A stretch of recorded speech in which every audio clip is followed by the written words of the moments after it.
So welcome everyone to Body and Soul Understanding and Healing in this lifetime. And we are going to do the learning we're doing today, specifically for Refuah Shlema for Velvel Wolf Zev Ben Leah, Dr. Zev Zelenko, and we hope that and we really ask that Hashem bring him a refuah shlema. He's in very critical condition. And I want to thank Dr. Eleanor Gudis for sponsoring this series of classes on the body and the soul. Now, I'm going to jump back a little bit because I got asked some questions that maybe were foundational topics I should have brought up. So somebody asked me what texts I'm using for this class. In previous classes, I've used Anatomy of the Soul and Wings of the Sun by Rav Avraham Greenbaum, Likutei Moharan, a variety of lessons, many Torah lessons in Likutei Moharan, which I will share with you when I have the sources for those, as well as Sichos Haran, Rabbi Nachman's Wisdom, as well as Likutei Tefillos, which is in English, the 50th Gate, the book of prayers that Rabbi Nassan wrote, which contain a lot of Tefillos. I'm also using the Or HaChaim, the Aber Yaakov. I'm using Tanakh, all of Tanakh, most of Tanakh. So there are a variety of sources, but if you want some good English books on this specific topic, I highly recommend Rabbi Chaim Kramer's Anatomy of the Soul, available at the Breslov Research Institute website. They are the publishers. I have worked for them for many years now, not as much, but I highly recommend this book. And I also recommend Wings of the Sun by Rabbi Avraham Greenbaum, another holistic view of this topic. And I will be taking things from those books as well, although I will not be taking all of those books or following in their order necessarily. Okay, so we began last week with the heart, and I explained why the heart, why we're starting with the heart instead of the head or the soul. Why did we start with the heart? And one of the significant reasons that I didn't touch on last week, I have more reasons, is because the heart is the seat of the emotions. That is what we are taught. It is where our entire emotional life takes place, along with our head.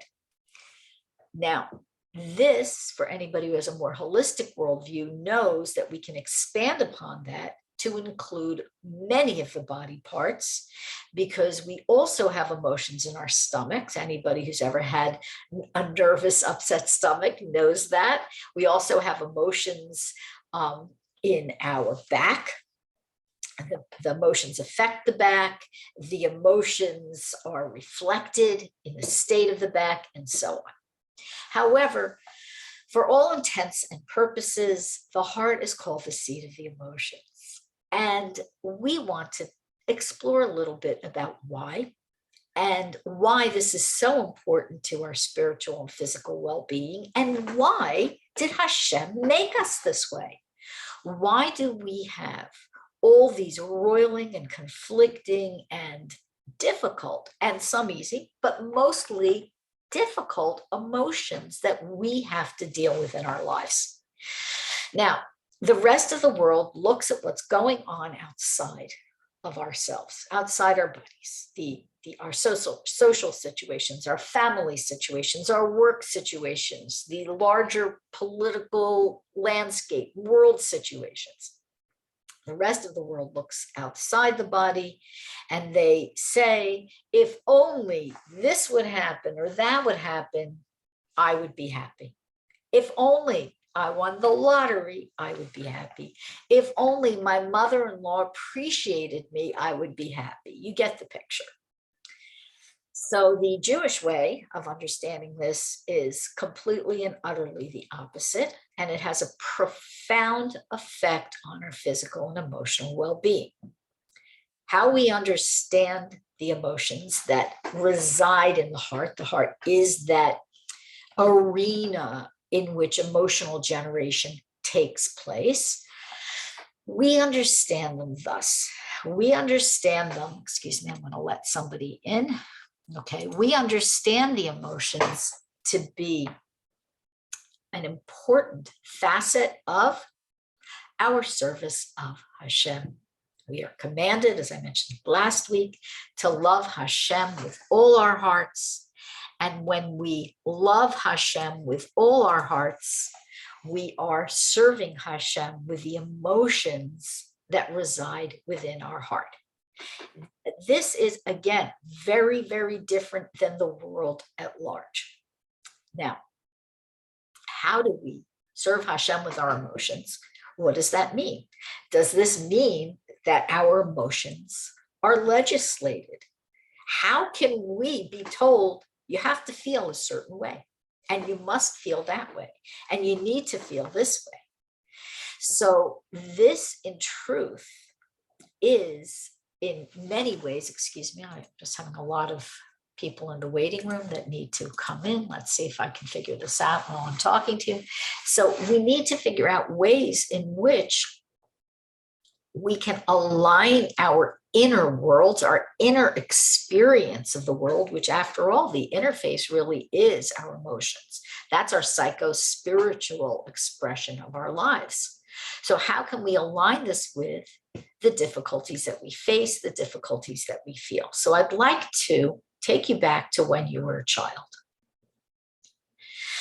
And as we know, we've discussed many times before, in this particular Gilgul, this particular lifetime, for many of us, our childhoods were not idyllic because we are in the last generation before the Mashiach is revealed. And because of this, we are working a lot of things out. We need to accomplish a lot of tikkunim, a lot of rectifications. And therefore, many of us were born into family situations that weren't so smooth and easy. And these family situations have had an effect upon our emotional growth, and they've affected us. They've affected our physical well-being as well. We always have to keep that in mind.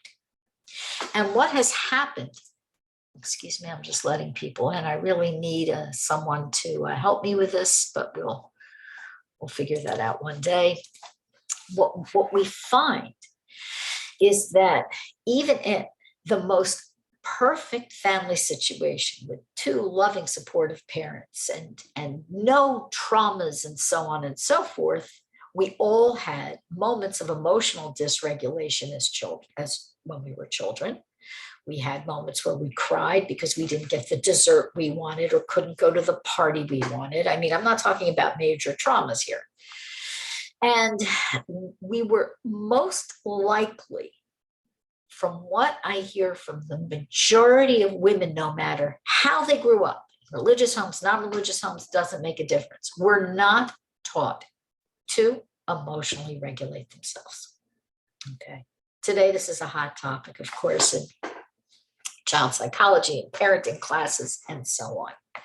But we were not taught when we were children how to understand what our emotions were. Now, in the world at large, when you teach a child to regulate their emotions, what you want to do is assure the child that the negative emotions, the fear, the crying, the shame, the guilt, the anger, these are temporary, they're feelings, and that there's a measure of control we can exert over them. We can take a deep breath. We can remind ourselves that this is only one moment in time. It's much harder for a child, but still, when we teach this to children, and we teach it to them again and again, and we soothe them, don't worry, we give them a hug, it's going to be okay, and we soothe them. As we teach them, they grow up and learn how to self-soothe, how to calm their own emotions, how to regulate their anxiety. Okay, obviously there's variations to the extent of the teaching and also the extent of the receptivity of the child. We're all very different. We're not all carbon copies of each other. We're born with predilections and personalities and so on.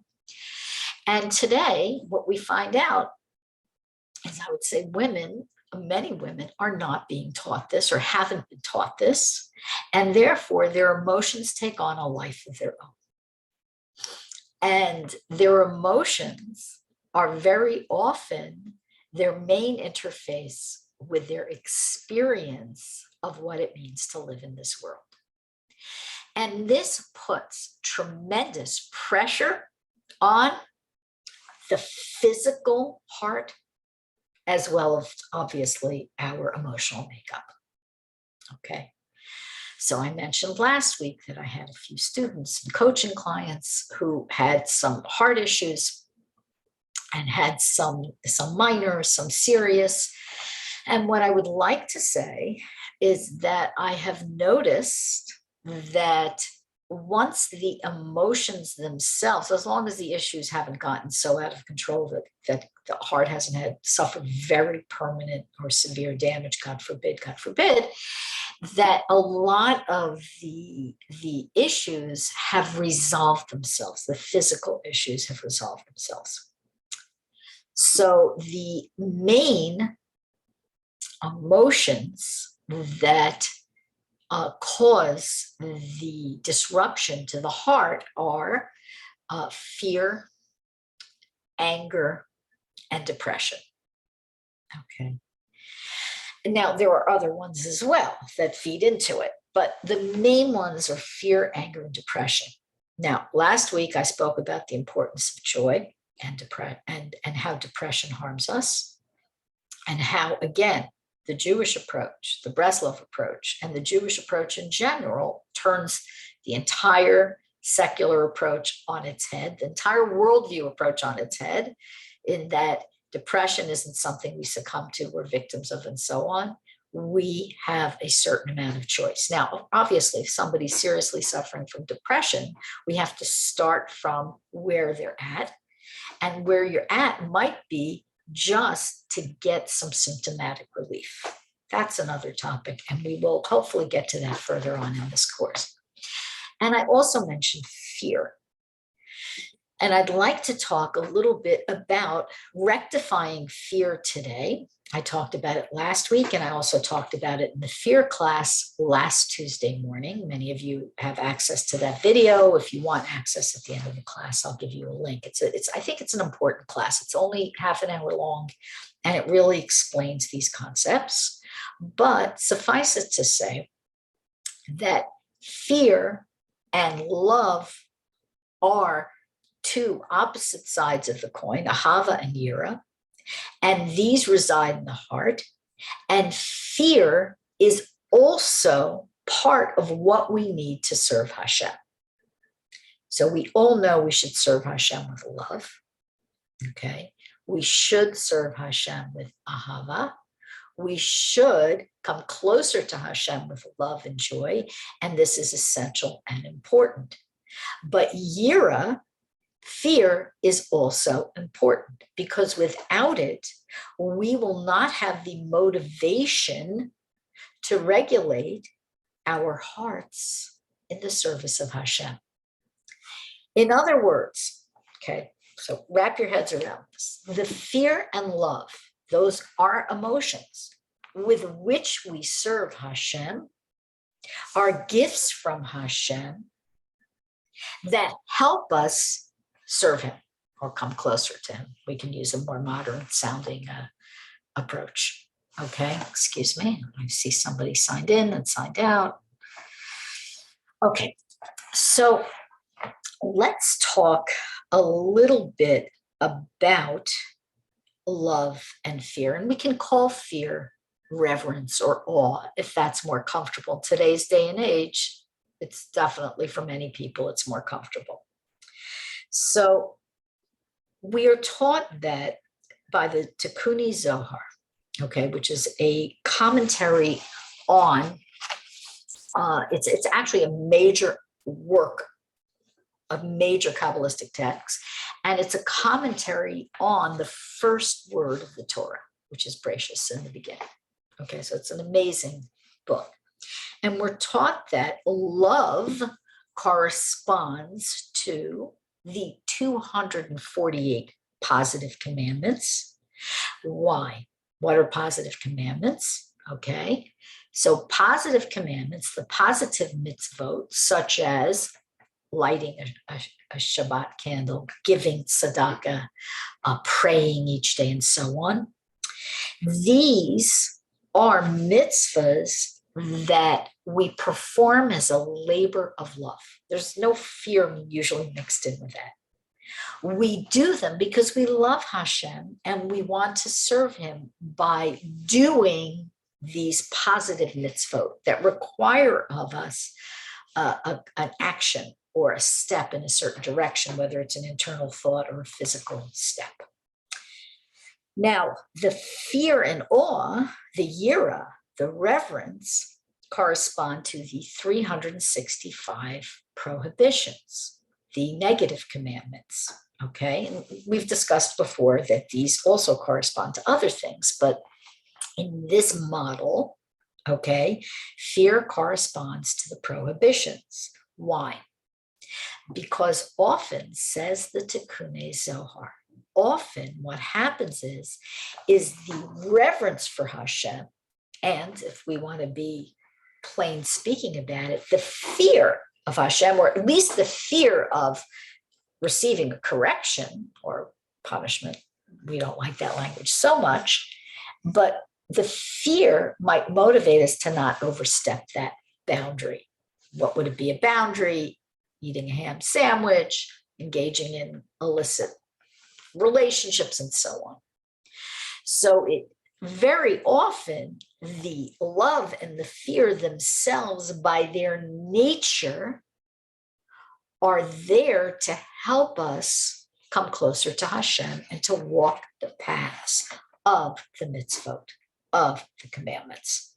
Okay, now, I know that there are people from holding in a lot of different places in this class. It's very much the case with Breslov. The great thing about Rebbe Nachman is he speaks to each of us wherever we are at that time, wherever we're holding at that personal level.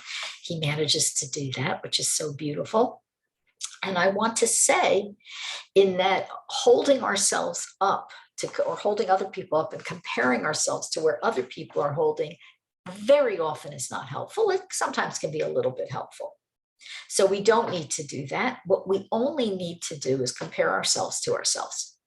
Compare ourselves to the next step that we need to take for growth. Okay, so I hope if anybody feels pressured, that just should wipe that pressure right off your shoulders. Okay, so let's talk a little bit more about fear. So in Likutei Moharan 15, which I mention again and again, there are other lessons as well. There's 154 and some other lessons. The Rebbe really explores this concept of fear, of yiras Hashem, fear and reverence and awe of Hashem, and fear in general, our anxieties, our worries, our phobias, and so on. And he gives us a very, really pointed tip on how to rectify the fear in our hearts. We're either going to be afraid of a myriad of life circumstances, whether they're social, such as a fear of failure or a fear of robbers or a fear of flying, or we're going to be having one rectified, elevated fear, the fear of Hashem. Okay. And the tip that the Rebbe gives us, and perhaps one of the most essential, important tips that I think is all of Likutei Moharan, we decide what we're going to be afraid of. We get to choose. We don't feel like it when we're afraid. We feel disempowered. But the Rebbe is telling us we get to choose. Now, it's easier said than done. We often have to process all this information. It can take some time, especially if you're dealing with a phobia. But if you would like to hear a little more about my own story, the video, it's on my YouTube channel, Chaya Rivka Zwolinski. It's linked to the Nishmat Kol Chai Shir. You can click on that and watch that. Okay, now, the Rebbe says, he speaks a lot about the source of fear. And we know that the source of fear, really elevated fear, is Hashem. But the source of fear, when it comes to our own physiology, is in the heart. And the perfection of our fear, the rectification of our fear, in this case, let's use the word awe. We're going to turn fear into awe. Okay, absolute, what's awe? What expression comes to mind? Gobsmacked. You're like, wow. Okay, just a tremendous reverence and excitement and just stunning feelings of how small I am and how great Hashem is. Okay, this perfected fear, says Rebbe Nachman, causes Jerusalem to be rebuilt. What is Jerusalem? Okay, so in Hebrew it's Yerushalayim, Yerushalayim. And the Rebbe says that we can read this as Yerushalem, literally complete, perfected, or whole reverence or awe, fear. Okay. This, for anybody who's interested, is in Likutei Moharan Tinyana, the big second volume of Likutei Moharan, and it's lesson number 1. So this idea of perfecting our own inner fear has a psycho-spiritual effect on ourselves. It really helps us emotionally and spiritually, but it also has a profound effect on the world because we are all connected. Now, later on, we're going to talk about some of my favorite topics like herbal healing and medication and natural healing and so on. And in that section, the Rebbe speaks about the energy lines of the earth, the meridians, or to speak about colloquial, sort of more woo-woo language, the ley lines of the earth, okay? So the earth, like the human body, has meridians and energy lines. And the Rebbe said that if you know where those lines of energy are, you can plant any tree or any plant or any fruit, and it will grow and develop with all its properties. Now, anybody who's ever traveled, or depending where you live, you might have seen plants that are seemingly out of place where you are. So, for example, many years ago, I was in Ireland, many years ago. There's a student there today who is not going to be able to make this class. And where I was, there were palm trees. And there were all kinds of reasons that the people gave for the palm trees just being there. Oh, it's sometimes there's a warm breeze off the ocean or a warm current. But the truth is these palm trees flourished even in the very bone-chilling rainy winters. And the reason is because they must have been planted, or they planted themselves, because sometimes the coconut or whatever it is rolls, the seed rolls out of the sea or from the sky, a bird drops it, and they flourish because they were in the exact right place to receive the energy they needed to receive. Now, Jerusalem, is the eye of the universe, the center of the universe, the center of our world and our globe, and the most profound energy and complete energy of our material world is in Jerusalem. And this is why it's called, it's one of the reasons it's called Yerushalayim, perfected fear, perfected awe, okay? Because this energy is so powerful. Anybody who's ever been to Jerusalem knows that, especially the closer you get to the Kotel and the Beit HaMikdash, where the Beit HaMikdash stood. So there is something about that energy that we can take in, but also that we can add to ourselves. When we master our reverence and fear of Hashem, and we're not afraid of anything but Hashem, okay, very difficult to do, almost impossible to do, although I've met some amazing people who seem to have done it. When we are able to do that, we are also bringing about the rectification of this world, and we are bringing about the completion and perfection of Jerusalem. We are beginning to reveal it more and more and more. What this means is that we're helping to bring Mashiach, because we know that when the Geula happens, okay, when the redemption happens, and Mashiach is revealed, Yerushalayim will be shining once more in all its glory, and all the klipos that are attached to it, all the negative husks that are attached to it, are going to fly away. I'm not going to say them here because I don't want to get yanked from YouTube if I say something wrong politically. I don't know. Not anybody's paying attention to these small videos, but you never know. But we need to know that. So anytime you have a fear and you take that fear in your mind and you go over it and you say, I don't need to be afraid. All I need to have is reverence and fear of Hashem, because Hashem is the source of everything. You have brought the world one step closer to the perfection of Yerushalayim.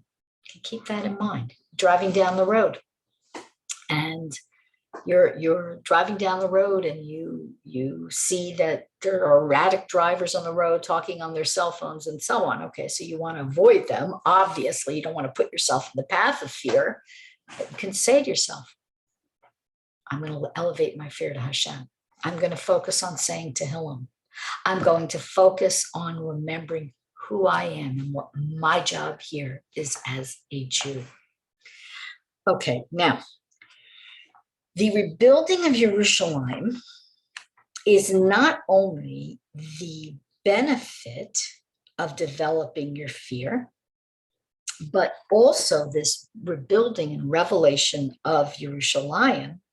When the fear of Hashem is perfected, okay, what will happen is we will all get back or get a fresh dose of some of that prophecy that we lost because we used to have prophecy. Okay.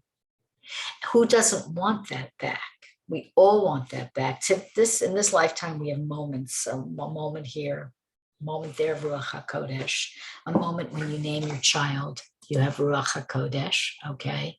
A moment when you make Hitbodedut, you have moments of Ruach HaKodesh, if your Hitbodedut is authentic and genuine and focused. But in general, we don't have even the sliver of prophecy. So we know that the Jewish people will once again have prophecy when Yerushalayim is complete and whole, the Geula is here. And again, that's rectified fear. That is the embodiment and expression of this rectified fear. So what we do in our hearts with fear is extremely, extremely relevant, not only to ourselves, but to the world at large. Now, and to our brothers and sisters. Now, I would like to talk a little bit about Bilvavi Mishkan Evneh, making a sanctuary, since we're talking about the Beis HaMikdash, we could be talking about the Mishkan, the tabernacle, making this Mishkan, this sanctuary or tabernacle for Hashem in our hearts.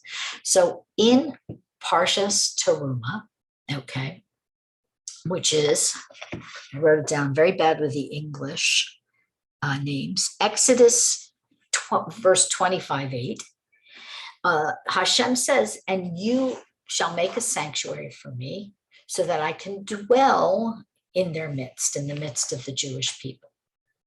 And we are told, okay, that originally the idea was that Hashem would dwell in our hearts, And we wouldn't need an external sanctuary. We wouldn't need that Mishkan, and the Beis Hamikdash, because the Shekhinah, where was the Shekhinah going to be? In our hearts. This is quite an really amazing concept.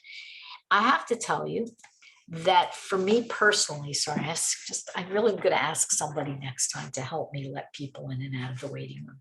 But I need the waiting room to screen people. But I'm really want to share with you what this means. Hashem wanted the Shekhinah to dwell in the heart of every Jew. Okay. He said this in the Midbar. Okay. He said this in the Midbar. And therefore, we are still today obligated to get as close to that state as possible. This does bring healing to the physical heart. When we accept that Hashem is in our midst, and by our midst, we don't just mean, in your community, in your neighborhood, we mean inside us, in our heart. When we can accept this and yearn for this and view this as a positive and ultimate goal, okay? When we all have had moments like this, sometimes I've had a moment on Yom Kippur, sometimes in Uman, sometimes in Israel, you feel it, okay? When we do this, this is the concept of Hashem dwelling in our heart. And when Hashem dwells in our heart, there's no room for fear, anger, jealousy, hatred, arrogance, all that negative stuff. There's only room for the embrace of the Shekhinah. Again, the way to get there. So I know you're going to hear this a lot from me if you're new, or if you've been with my classes before, you already know what I'm going to say. The way to get here is to begin with Hitbodedut, to begin talking to Hashem in your own words about whatever is on your mind and in your heart. That's my phraseology for it.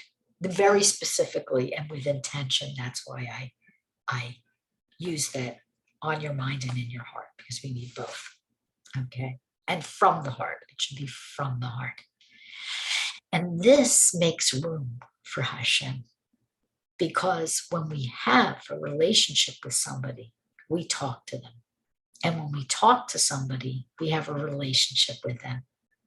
And the more we talk, the more we invite them in.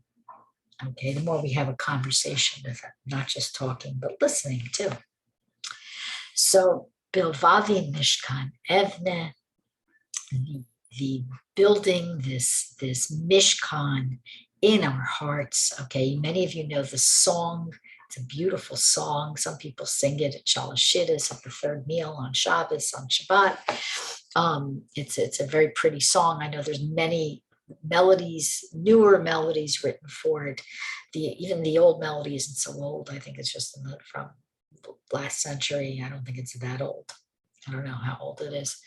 So you can, Google that and you can sing it, and you can think about these words, about what it means to build a place where Hashem can dwell inside you. This is the rectification for the conflicting emotions I mentioned in the beginning. And again, the reason for these emotions, all the negative emotions and positive emotions, and specifically here, we're talking about love and fear and love. The reason for these is to use them to build our relationship with Hashem. They're both necessary, and they're both healthy when they are done in the way that our sages and tzaddikim prescribe for us. Okay, now, there's a lot more. So, I really do have a lot more. I'm hoping I can get through everything.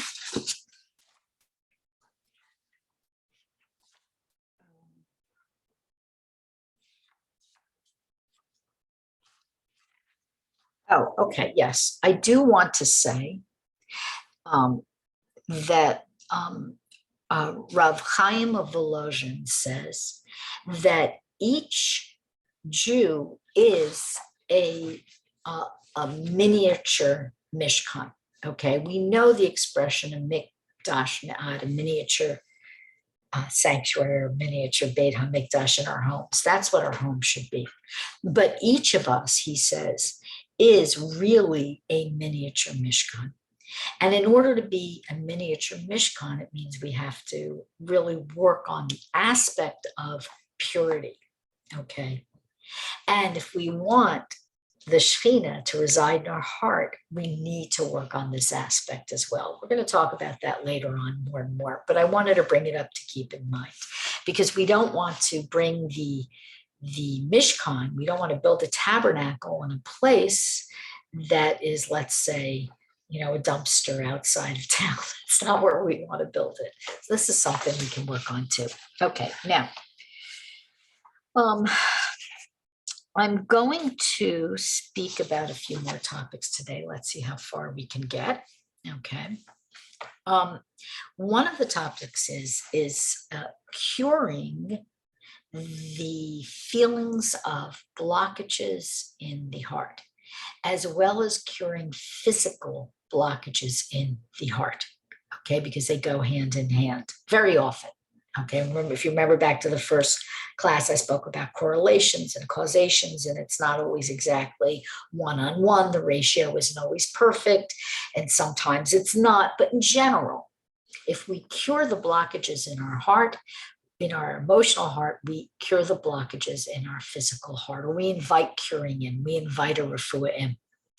So Rebbe Nachman says that prayer and Torah learning are essential to curing the heart. But if you have a heart that's so blocked that it's cold-hearted, or it's a heart of stone, then we have two specific cures. What do I mean by a heart of stone? A heart of stone is where we are unable to feel love for Hashem, okay?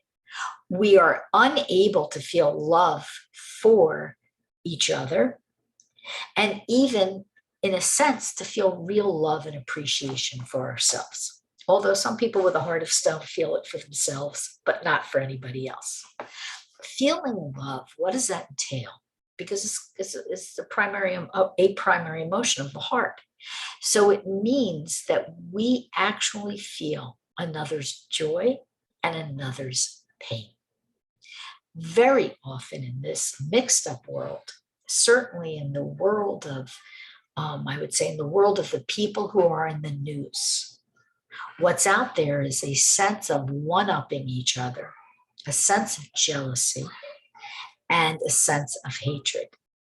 These are the opposite of feeling compassion and love for another person. And they must be felt in the heart, says Rebbe Nachman. We have to feel it inside our heart.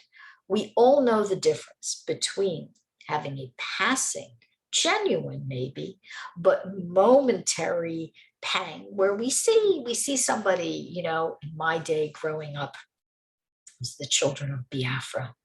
You see a picture of a starving child halfway around the world or all the way around the world, and it's definitely affecting. But that's not real mercy. It's not real compassion. Real mercy and real compassion is you are affected by it and you do something about it because you're moved. And you don't look for accolades when you do it. Okay, you're just moved and you do it. So in case you see it as something, a poor child around the world starving, the compassion would take the form of a few things. The first is prayer, for sure. That has to be a significant part of it. The first action we do for someone involves something spiritual, prayer, tefillah, and sometimes it's the second action, depending how in need they are. And the next action is tzedakah.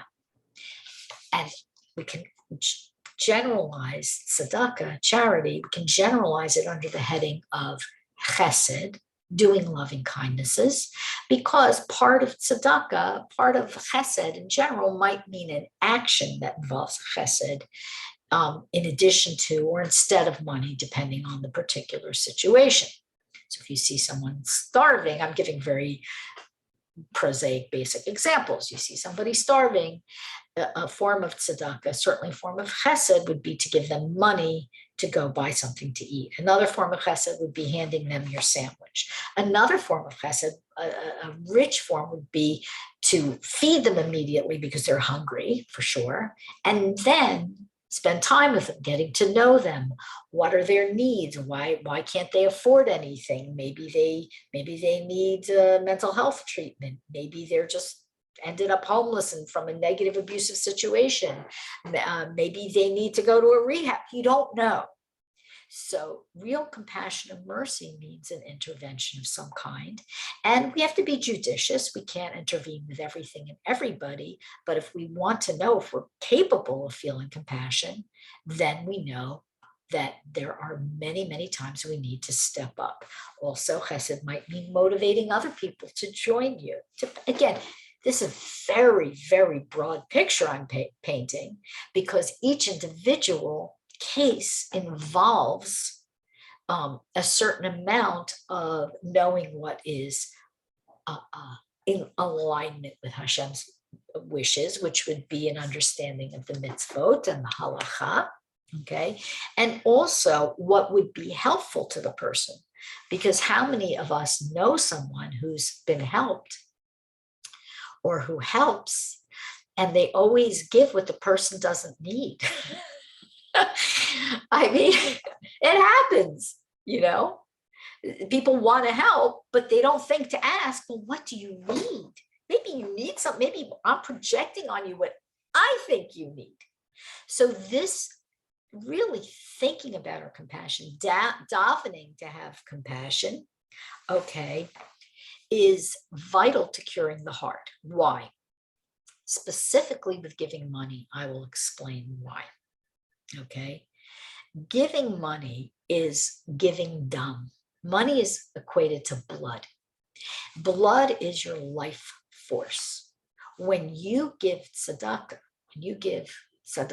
when you give charity, okay, you are giving your life force, meaning you worked for that money. You spent time, you spent energy, you spent a day you can't get back earning that money, or if you didn't earn it personally, maybe you were supportive of the person who earned it in some way, you also contributed to it, okay? So this idea of giving your blood involves something, a concept called, many of you know it, Mesirat Nefesh, or Mesiras Nefesh in my vernacular, okay? A soul sacrifice. You are doing something against your nature.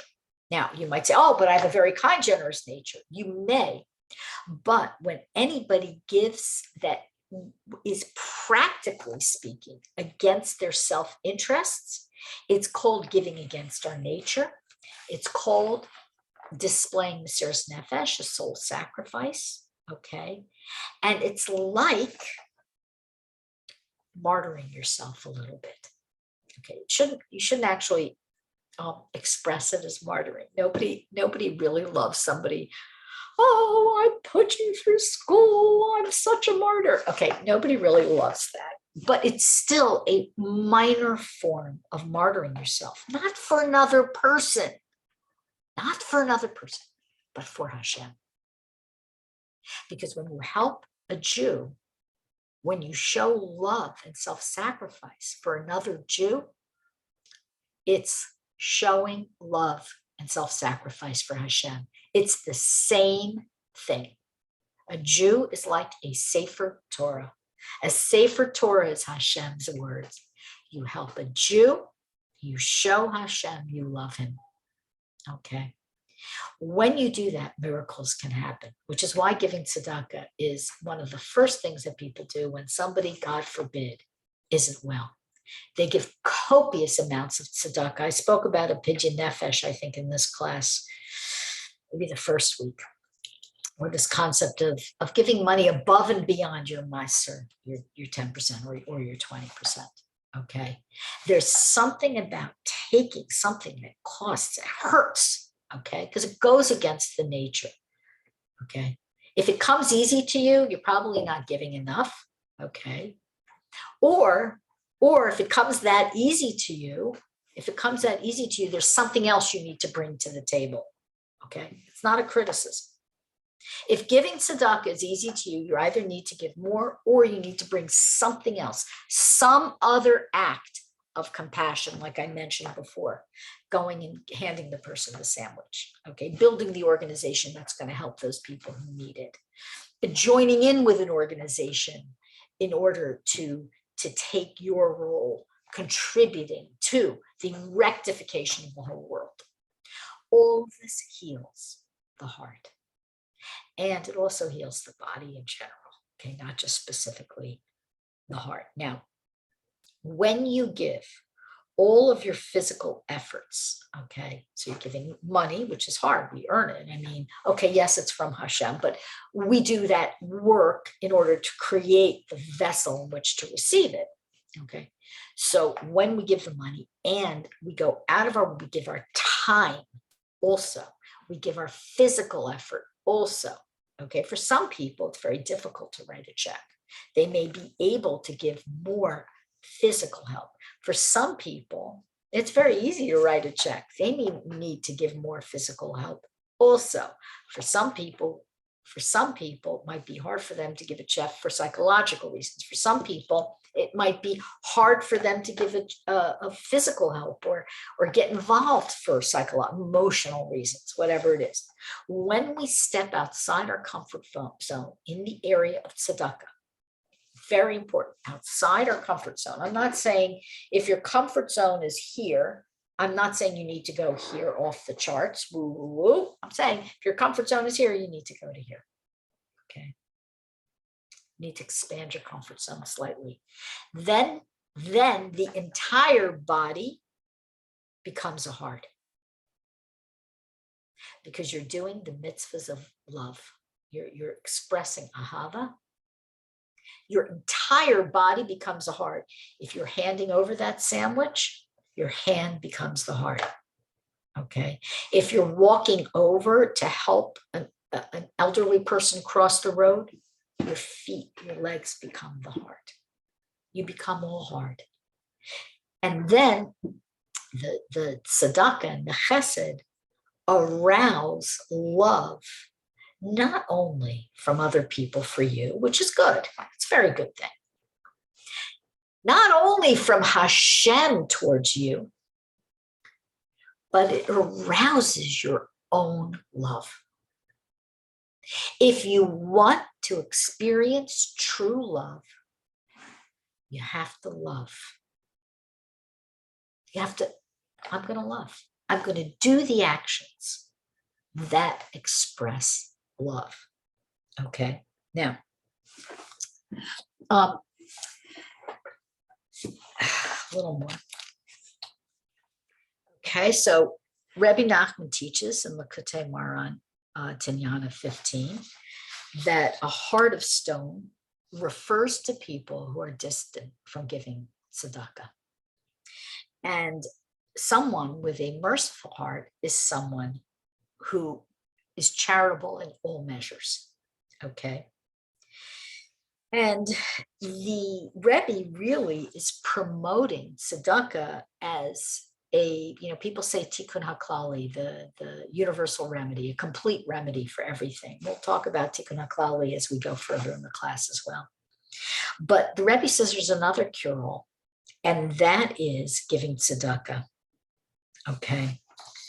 And again, it means really pushing yourself to a level that's a little bit beyond your comfort zone, okay? In both areas, the acts of kindness, the gemilas chasadim, okay, or gemilut chasadim, and the chesed, the tzedakah itself, okay? These are cures for the heart. Now, well, we have time for Sefer Haredim, And the eyes and the heart. Okay. Let me see what I think we might have time for it. And just so you know, I'm going to interject here. I did say last week we would try to get to the pulse today. I've decided we're not doing the pulse today. And we're not going to do it next week either, because I had many questions about me going back to the basics and going over the Sephirot, okay, in detail. So that's, God willing, what we'll do. Actually, not next week, but the week after. I'm not going to be here next week. So God willing, the week after. Okay. So if anybody's interested in that, we're really going to go step by step with all the attributes that are accessible to me and you. Okay. Now, Sefer Haredim is what's Haredi here? These people are Haredi. These people are not Haredi. What does it mean? So Haredi can mean someone who is who experiences a lot of awe and reverence. It can mean someone very, very pious, someone who wants to cleave to Hashem all the time. I consider it a compliment. Okay, so today sometimes the word is not used that way, unfortunately.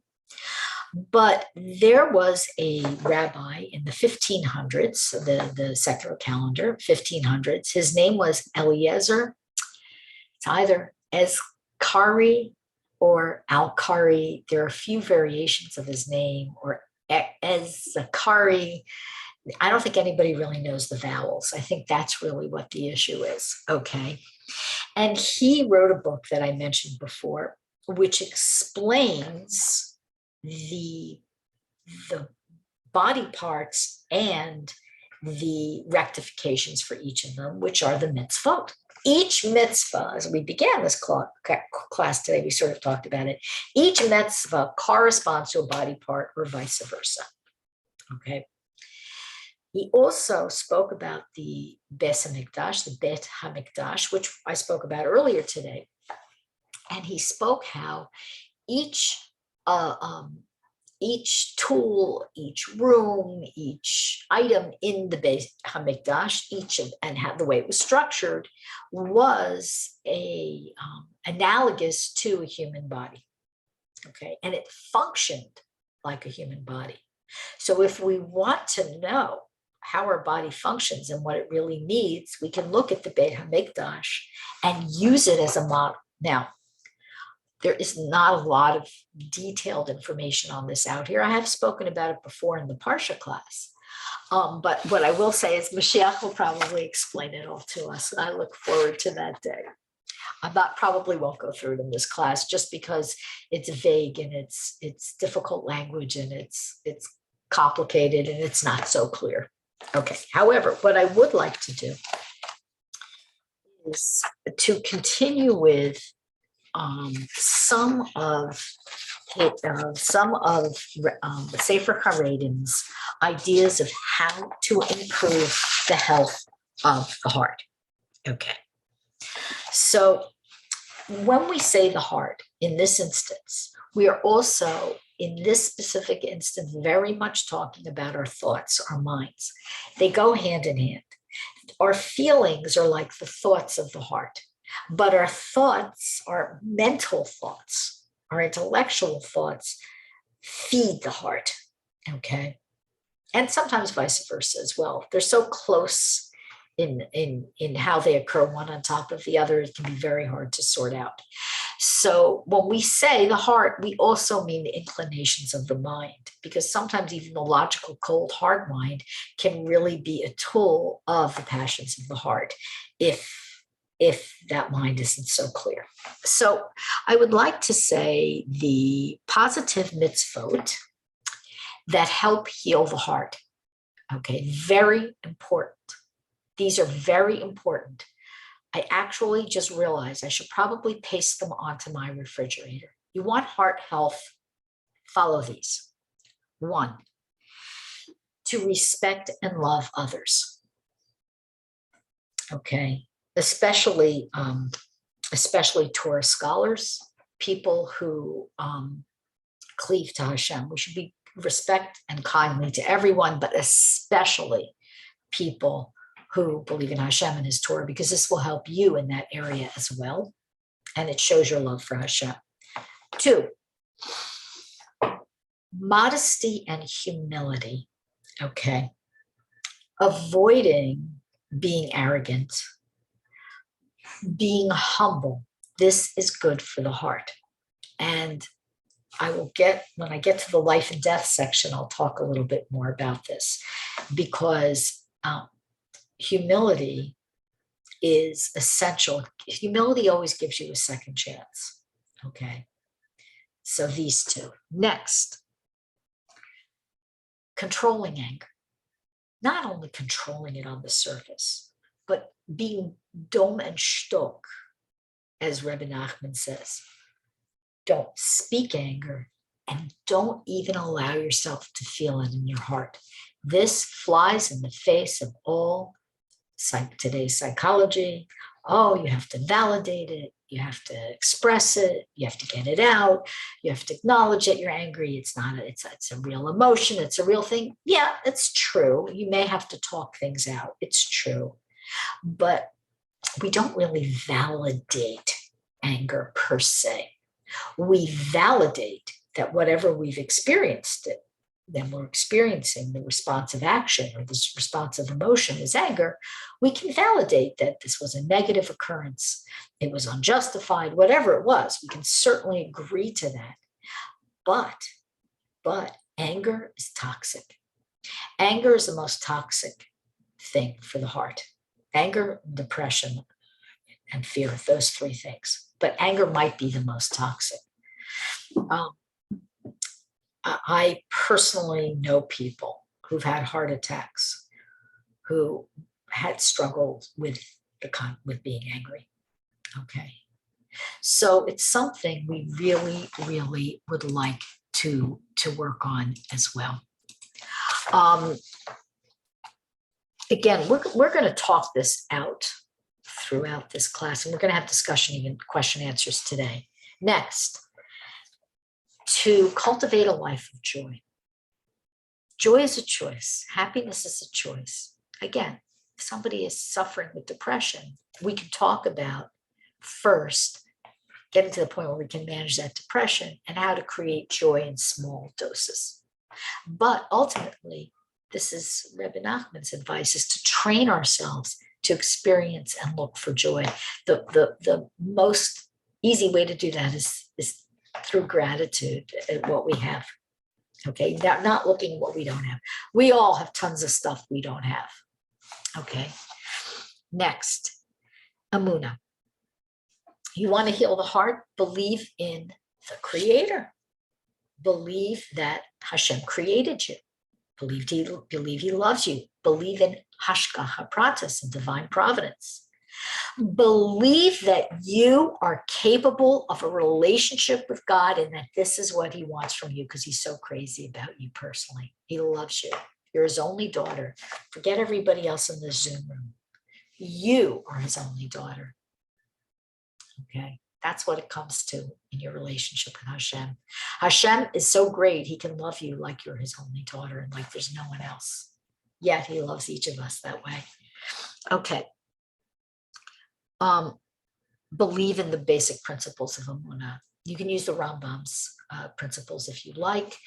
I did a special event on them. You're welcome to go to the YouTube channel and find it. If you need me to send it to you, I will. Love of God, feeling love and showing honor for Hashem through the mitzvot, through Shabbat, so on, Yom Tov. This also heals the heart. Love heals the heart. Okay. Rejoicing on the Yom Tov, being happy when you perform mitzvot. Okay. All of Hashem, which we spoke about, talking to Hashem, Bodadu. Now, there are some things we want to avoid. Mitzvot we want to avoid. Get rid of heresy and idolatry in your heart. That will also heal the heart. Remember, we talked about the positive and negative or prohibitive mitzvot. Figure out what the heresies are and the idolatries are. We all have them. It may not look like a little wooden idol like Terach, like Abraham's father, but it might look like status, a bank account, something. Who knows? Okay, get rid of it. Not coveting anybody else's possessions, avoiding jealousy. Don't forget Hashem. We're supposed to be aware of Hashem 24/7. Okay, it's possible we're not. It's very difficult, but we should try to cultivate that awareness, because again, you're making a, as I said before, a dwelling place for the Shekhinah in your own personal sanctuary in your heart. Okay, Bilvavi, Mishkan, Evneh. Okay, so it's in your heart, and that, when you do that, there's no room for pain and suffering. Okay. Avoiding, I spoke about cultivating modesty and humility, but the flip side of that is avoiding anger and arrogance. Okay. The other one is banishing negative thoughts, which also is very difficult. There are tips that we can talk about how to do that. Now, before I wrap up with an announcement about tonight's special program on free will, I hope you'll attend. I would like to know if there are any questions, comments, discussions, anything that anybody has on their mind or in their heart they would like to share. You can unmute. You're welcome to unmute yourself or to open your chat. At the bottom of your screen, you'll see a place to click on chat, and on the right-hand side, you'll be able to type in a question. No? I do. Okay, Roseanne, what's your question or comment?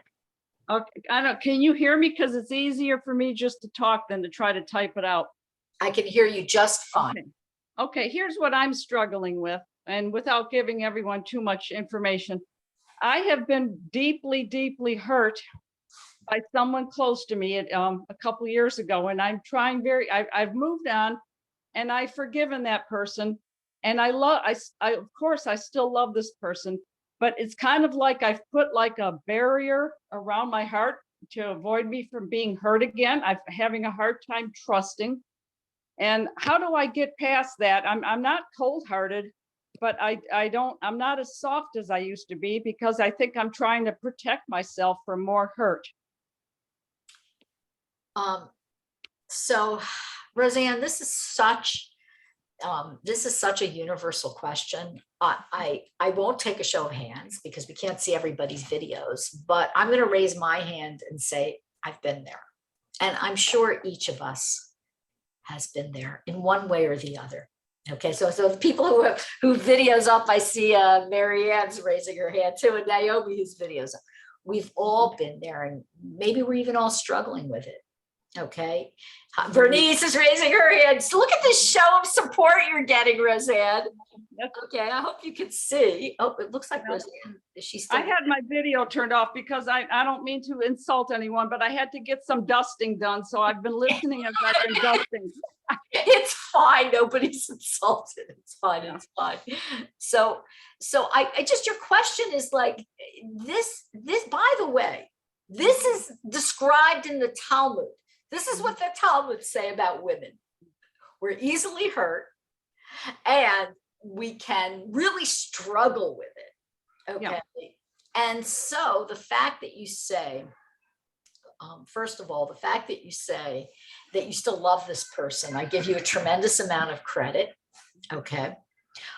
Because it can be hard. It can be a very conflicting emotion to have been hurt and to still love someone. So there really is, this could be a giant class for everyone. We can all talk about this a long time, or it could be a coaching session or whatever.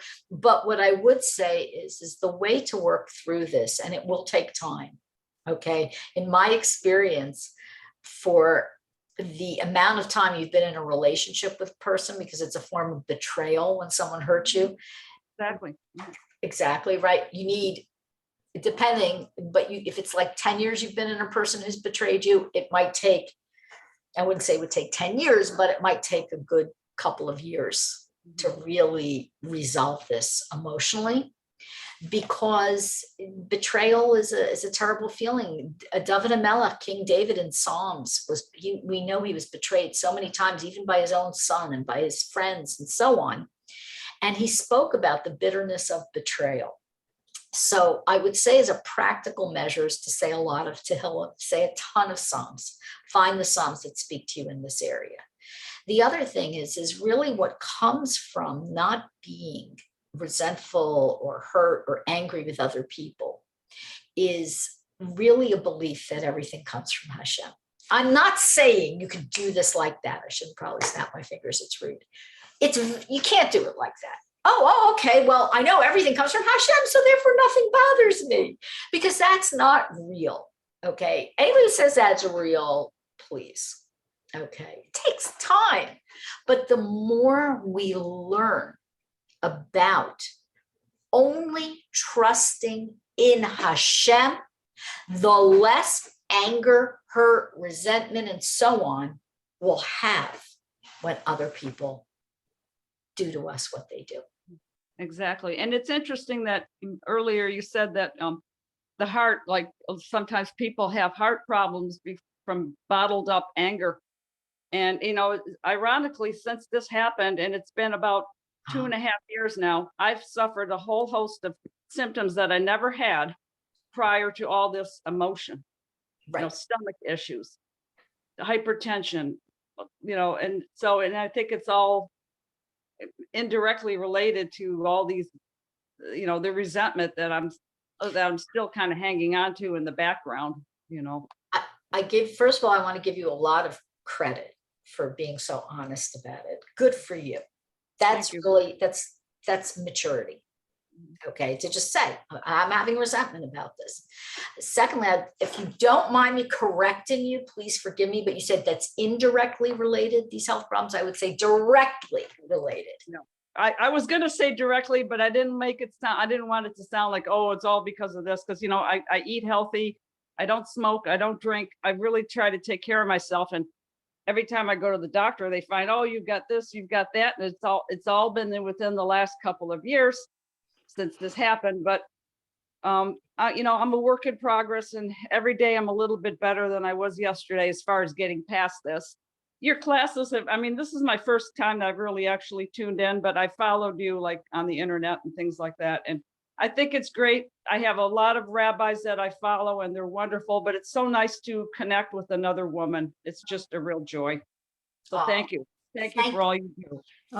Thank you, Roseanne. And I do think it's important, because I just think that we do have to speak about our emotions and the way it affects us physically and the way it affects us mentally in our relationships. And really, I love teaching this topic of the body and the soul and the relationship between them, with the understanding that for us, our healing really comes from what I call the psycho-spiritual self, which is, it's the emotional and the spiritual self together. And when we do this and we work through it, we find some healing. There are other things also, Roseanne, you can do, such as taking deep breaths.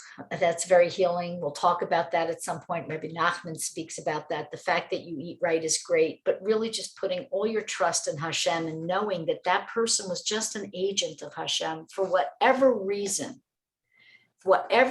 you had to go through that. And I'm really sorry you did. I feel like, I don't know you, but I know what it feels like to be betrayed. It's agony. And for whatever reason you did have to go through it, know that ultimately whatever suffering we go through is from Hashem to help us. It might be to draw you closer to him. It might be to provide you with a correction for something. I don't know. I'm not saying I know exactly, but it's only good from Hashem. And that person was an agent of Hashem. And when you can get to the point where you say, okay, I wouldn't want to go through that again, but I understand why I had to go through that. And I can even thank Hashem, because it made me a stronger person, a better person, a more loving person.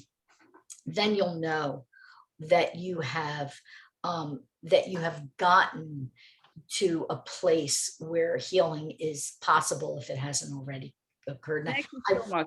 I wish you a lot of healing. All right.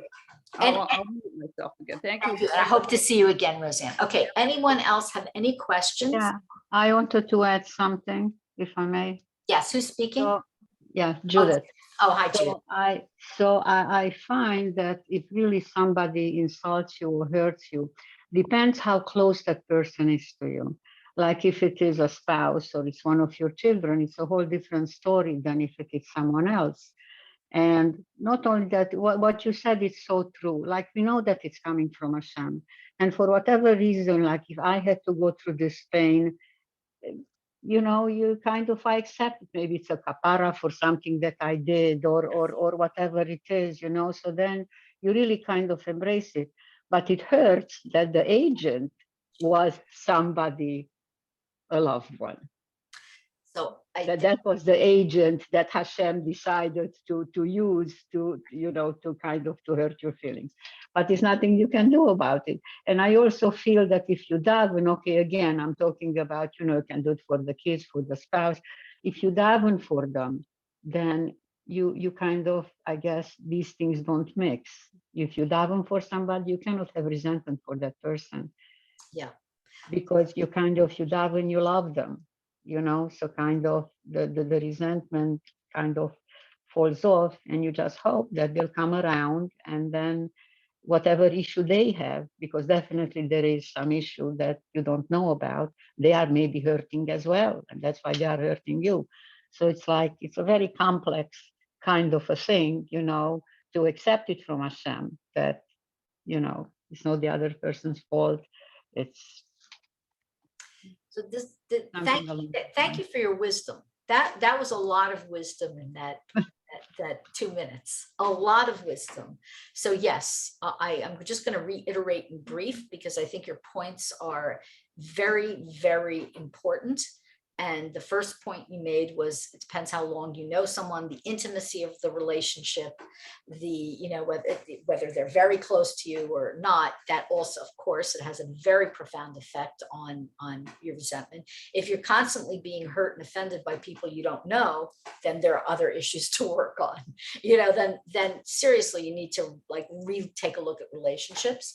But also, Judith, this idea of davening for someone and coming to love them and forgive them. So this really is sort of an extension of Rebbe Nachman's main teaching called a Zamra, which is looking at the good, at the Nakuda Tova in others, not only those who you love and those who you just are acquaintances, but especially the people that push your buttons or have hurt you. I listen to Rabbi Gedalia Fenster, so yes. Oh, okay. So you know this. So very good. So this, I see you yourself obviously are very wise, but you've imbibed a lot of this wisdom, Rebbe Nachman's wisdom on this topic. And so, you know, so thank you. Thank you for adding this. All important. This is all important, good advice. And again, Roseanne and everybody else, I mean, I don't know. I can't imagine there's a single one of us here who hasn't been betrayed, I would say more than once, or hurt. We also, there's one more thing I would like to add to this, that while you were speaking, it occurred to me, because it's also important. The other thing is what the Baal Shem Tov says. Okay, I'm not saying we would ever consciously hurt someone or betray them, God forbid. Okay, but he does say that when we see something in someone else, it's like looking in a mirror. In today's terms, it's called projection. We'll be talking about this again throughout the course. And we have to get the idea, when we notice something negative about someone else, that could be a message to us to fix ourselves. So I will tell you that my own experience, I have had an experience where I was slighted, but I'm just going to share with you. I feel like I should turn off the video, but it's on. I was slighted by someone, and I was hurt by it. And I began to think to myself, okay, I did a Zamra, and I was okay with it. And then I began to think to myself, well, I really need to apply. I'm talking about a slight, not a big insult or a hurt. Really should apply what the Baal Shem Tov teaches, what Rebbe Nachman teaches, and really look, where have I slighted someone, or just didn't give someone the attention that they needed or deserved? And I was shocked to find a whole host of people that I needed to work on myself in this area. I'm not that I would say that this is a lifelong habit or anything like that, but there was a period of time where I was caught up in things I was going through, and I didn't give them the attention they deserved and needed.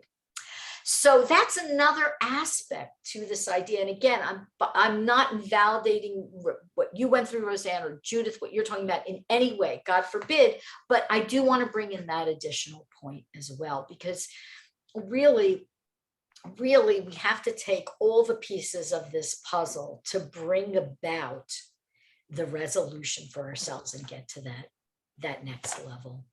So Judith, I hope you'll return and share some more wisdom with us. Thank you very much. Okay, so everyone, I think we're going to go now, but I do want to tell you about tonight's program. If you're available, 8 p.m. New York time, it's called Despair or Repair, and it's all about free will and our power to choose. Do we really have the power to choose?